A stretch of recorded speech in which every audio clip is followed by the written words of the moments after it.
Hello, Mrs. Sperling class. It's Auntie Bea again. On the day of the wedding, between the wedding and the reception, some of us went to the carnival. It was in town. There's Uncle Richard and I in front of a display. Isn't it cool? There's camels in the display. And there's Uncle Richard playing a game, trying to button and unbutton a shirt with one hand. The guy in the back taking the picture is Jivtesh's cousin Puneet. Puneet's really nice. He lives in Delhi. Uncle Richard couldn't do it in 30 seconds, so he lost the game. It was a fun carnival. There were so many people there, and the carnival was on the space next to the rose garden. It's the biggest rose garden in Asia, and it was beautiful. A lot of the roses were in bloom. Here's a crowd shot of people watching some people sing. And look, you can see they were giving away paintings that are like tattoos. So some of the kids were doing that. This is a policeman. He sat in a tower high above so he could watch everyone. And some of the exhibits were so crowded. Here's a man who took his son into a tree.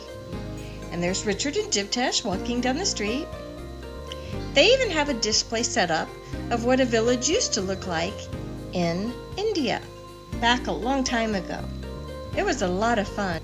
And you can see they have beautiful streamers everywhere.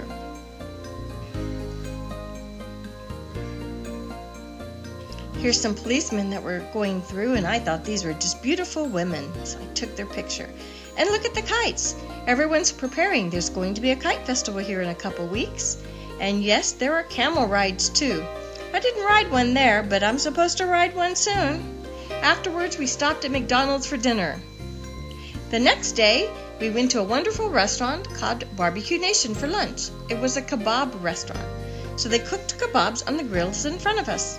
It was wonderful food. I ate so much of the kebabs and filled up. Then they said, "Oh, there's a buffet." I skipped the buffet and went straight to dessert.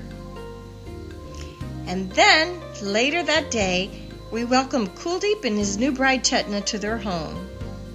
We were trying to convince Kuldeep to carry Chetna over the threshold like they do in America, but she didn't want to do it. But we kept begging, and finally she said, "Okay, okay." But poor Kuldeep wasn't prepared for it, and he almost dropped her. Look at that. And now she's embarrassed.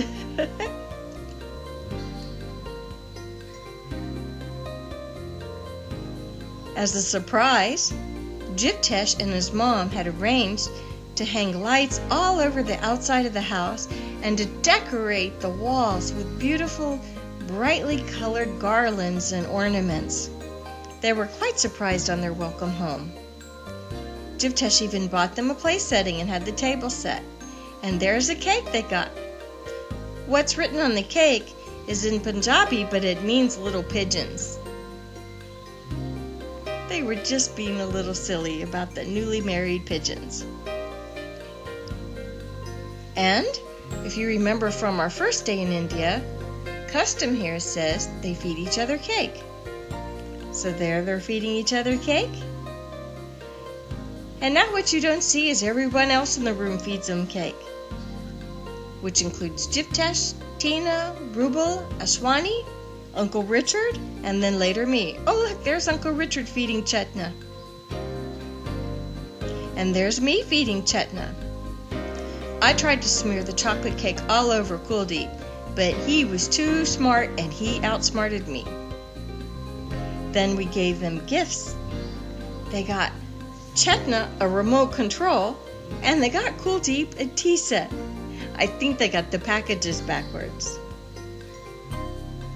It was a lovely day, and tomorrow we start being tourists.